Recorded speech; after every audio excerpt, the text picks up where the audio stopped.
Gbàngbàdẹkùn kedere bẹ́ẹ̀ wò ẹ káàbọ̀ sórí ìkànnì wa ẹ farabalẹ̀ fún àdáadáa fídíò tó ń ṣọlẹ́gbẹ̀ wa sì máa pílẹ̀ fún yín fídíò tẹ́wọ́ lẹ́gbẹ̀ mẹ́rin ló máa jáde tó tún pẹ́ẹ́pẹ́ àṣírí ẹ wo ọ̀pọ̀lọpọ̀ àṣírí lẹ́nu yìí tú àkídẹ̀ ló tún pàtẹ́ni fi tú àwọn àṣírí tó le tó bá ẹ̀rù mẹ́wàá ń ṣẹlẹ̀ nǹkan tẹ́ mọ̀ lẹ́mọ̀ tí bá sọ pé náà ń jó lórí omi lẹ́ẹ̀kan ẹni pé kí lọ bú ewé ẹ̀wà tó bá gbégbà àkọ́kọ́ rèé tẹ́ẹ̀dá àpòmọ́kọ́ ni wà lélẹ̀ ẹ bá subscribe kẹ like kẹ comment kẹ share ẹ lè máa jẹ àǹfààní content yìí ní ìgbàkúgbà lórí òkúta bá fi létà ẹ lè máa fi ṣọgbọ́n ìmọ̀ àti ìrìgẹ́ mi sọ pé fídíò wọn lẹ̀ tá máa play fún àsopọ̀lọpọ̀ evidence ta kó wa lẹ́kùnrẹ́rẹ́ fídíò náà rèé ẹ̀ka jẹ̀jẹ̀ gbádùn ẹ̀. most of àwọn tó mọ̀ ẹ̀sìn wa tó mú Islam wa wọn àmọ́ wá torí pé wọ́n fẹ́ ká ṣẹ̀sìn. They came purposely to invade us. àmọ̀fẹ́ ọládọ́gba lórúkọ mi. àmọ̀fẹ́ ọládọ́gba lórúkọ mi, orúkọ tí mo sì fẹ́ràn jùlọ nìyẹn.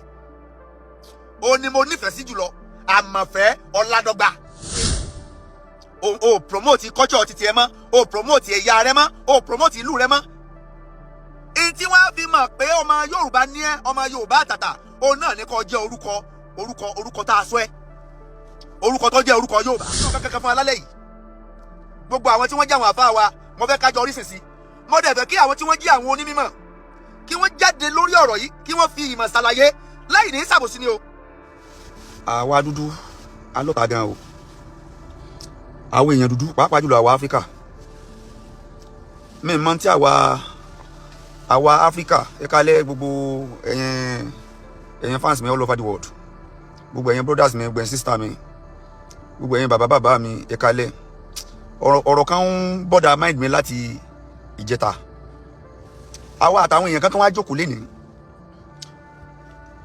ẹ jẹ́ kí n sọ bọ́rọ̀ yẹn ṣe ṣẹlẹ̀ gẹ́gẹ́. Mo lọ ra àwọn herbs ní ọjà lénìí. Ọmọbìnrin kan wá ń bẹ nínú ọjà yẹn, ó jẹ́ ọmọ mùsùlùmí. Mo wá gbọ́ tí wọ́n máa ń pe ọmọ yẹn ní Àjíkẹ́. Mo wá láìkí orúkọ yẹn, tí mo bá ti wá dọ́jà mo máa ń pe ọmọ yẹn lájíkẹ́. Èní yìí bí mo ti wá ń pọ ọmọ yẹn lórúkọ yẹn, ó wá ń rẹ́rìn mi tí ẹ ń bá sáwàdà pé bí mo ti ń pè é lórúkọ yẹn inú ẹ̀ sáà ń dùn ní ọ láìkí orúkọ yẹn. Àwọn tán bẹ́ẹ̀ wá ní kò láìkí ẹ o. Wọ́n ní orúkọ mùsùlùmí tó ń jẹ́ lọ láìkí káwọn èèyàn máa fi pè wọ́n, kó ti sọ pé káwọn èèyàn máa pè ní Àjíkẹ́ mọ́. Kí ni yẹn ó jẹ́ n tó dùn mí gan. Mo wá bẹ̀rẹ̀ sí ní ṣe lecture fún wọn nínú ọjà lénìí. Mo bẹ̀rẹ̀ sí ní ṣe lecture fún wọn pé láyé ẹ orúkọ tó ń jẹ́ yẹn orúkọ tó dáa jù ní Àjíkẹ́. Orúkọ wo lọ fẹ́ kẹ́ máa pè ẹ́ Rihanna àbí kí ni orúkọ tí tó ń jẹ́. Mo ní orúkọ tó ní kẹ́ máa fi pè é yẹn tó jẹ́ orúkọ mùsùlùmí yẹn is an Arabic language. Are you an Arab? Are you an Arabian? Mo ń bí léèrè pé ṣé Arab ni ẹ́? Mo wá bẹ̀rẹ̀ sí ní ṣàlàyé fún wọn nínú ọjà lénìí pé àwọn tí wọ́n gba ẹ̀sìn wá fún wa ní Áfíríkà kì í ṣe pé ọ̀pọ̀lọpọ̀ wọn ni o, kì í ṣe gbogbo wọn o. Àwọn tí wọ́n láwọn mú ẹ̀sìn wá, tán mú Islam wá sí Áfíríkà, wọ́n mú wá in a way of exploit of our traditions and culture. Àwọn tí wọ́n mú ẹ̀sìn wá fún wa, they came purposely to exploit our tradition and culture. Christianity tó mú Christian wá, àwọn Christian tí wọ́n mú ìyìnrere wá sí ilẹ̀ Yorùbá, sí Áfíríkà, they came purposely to exploit our traditions and culture, language, way of dressing. Our way of dressing, they wanted to manipulate our way of dressing, our way of talking, our way of living. Wọ́n á bẹ̀rẹ̀ sí ní ṣàlàyé fún wọn nínú ọjà lénìí pé àfáà ni mí, mo dẹ̀ ń kọ́ ọmọ ní kéwú. Ṣùgbọ́n nínú orúkọ tí mo fẹ́ káwọn èèyàn máa fi pè mí jùlọ, òun náà ni Àmọ̀fẹ́ Ọládọ́gba. Táwọn èèyàn bá ti ń fi orúkọ yẹn pè mí, mo ní inú mi máa ń dùn ni. Àmọ̀fẹ́ Ọládọ́gba. Torí pé gẹ́gẹ́ bí ọmọ Yorùbá, tí mo bá dé orílẹ̀-èdè kan tí wọ́n bá ń pè mí ní Abdul Akeem, mo ń promote Arabic culture. Mo ń sọ fún ọmọ yẹn, mo lórúkọ mùsùlùmí tó ní o fẹ́ ká máa pè é yẹn. Tó bá dé ìlú kan, any country tó bá dé, tó bá fi ń fi orúkọ yẹn pè é, tí wọ́n pè é ní Àjíkẹ́, tí wọ́n fi orúkọ Yorùbá tí wọ́n sọ ẹ́ pè é, ó túmọ̀ sí pé ó ń promote Arabic culture.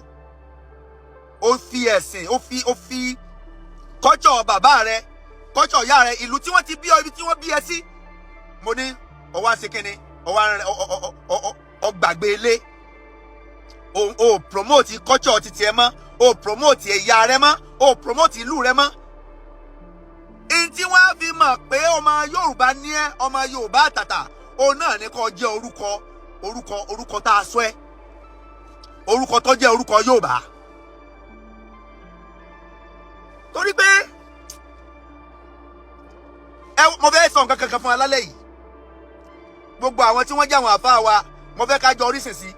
Mo dẹ̀ fẹ́ kí àwọn tí wọ́n jẹ́ àwọn onímọ̀ kí wọ́n jáde lórí ọ̀rọ̀ yìí, kí wọ́n fi ìmọ̀ ṣàlàyé láì ní ṣàbòsí ni o. Láì ní ṣàbòsí ni o. Ẹ má ṣàbòsí ẹ̀yà yín o. Ọmọ Yorùbá àtàtà ni mí, mo lè wé láwọn ní sórí o. Alfa Akeem àmọ̀fẹ́ Ọládọ́gba lórúkọ mi. Àmọ̀fẹ́ Ọládọ́gba lórúkọ mi. Orúkọ tí mo sì fẹ́ràn jùlọ nìyẹn. Ó ní mo nífẹ̀ẹ́ sí jùlọ. Àmọ̀fẹ́ Ọládọ́gba. Nígbà kí ni motive àwọn tí wọ́n mú Islam wá? Kí ni motive wọn? Tó bá jẹ́ pé because of religion, most of àwọn tó mọ̀ ẹ̀sìn wá tó mú Islam wá, wọn àmú wá torí pé wọ́n fẹ́ ká ṣẹ̀sìn. They came purposely to invade us. Wọ́n wá láti wá kó wa lẹ́rú ni. Àwọn ọ̀pọ̀lọpọ̀ àwọn tí wọ́n mú ẹ̀sìn Islam wá, wọ́n wá láti wá kó wa lẹ́rú ni. Ọ̀pọ̀lọpọ̀ àwọn tí wọ́n mú ẹ̀sìn Christianity wá, wọ́n wá láti wá kó wa lẹ́rú ni. Màá dẹ̀ sọ fáàtì ti tèmi lórí ẹ̀. Ẹ̀sìn Islam ẹ̀sìn àlàáfíà ni o, ṣùgbọ́n kì í ṣe bí Ànábì ṣe mú ẹ̀sìn wá láti mú wá fún wa. Ẹ̀sìn Islam is a good religion for me. You may have your own good religion, but for me, Islam is a good religion. Ṣùgbọ́n àwọn tí wọ́n mú wá, wọn mú wá pẹ̀lú àníyàn tó dáa. Tí wọ́n mú wá sílẹ̀ Yorùbá ni o, kì í ṣe Ànábì Muhammad tó mẹ́sìn wá o. Ara o. Àwọn tí wọ́n mú ẹ̀sìn wá bá wa ní Áfíríkà, especially nílẹ̀ Yorùbá, kì í ṣe pẹ̀lú àníyàn dáadáa náà ṣe mú wá. Wọ́n mú wá nítorí pé wọ́n fẹ́ kó wa lẹ́rú.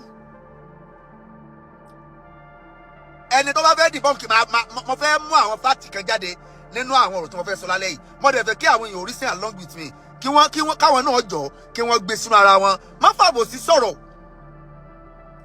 Gbogbo wa iṣẹ́ Ọlọ́run ni wá. Ọlọ́run dẹ̀ dá wa sí àyè tí ó rí pé oníkálukú tó fit.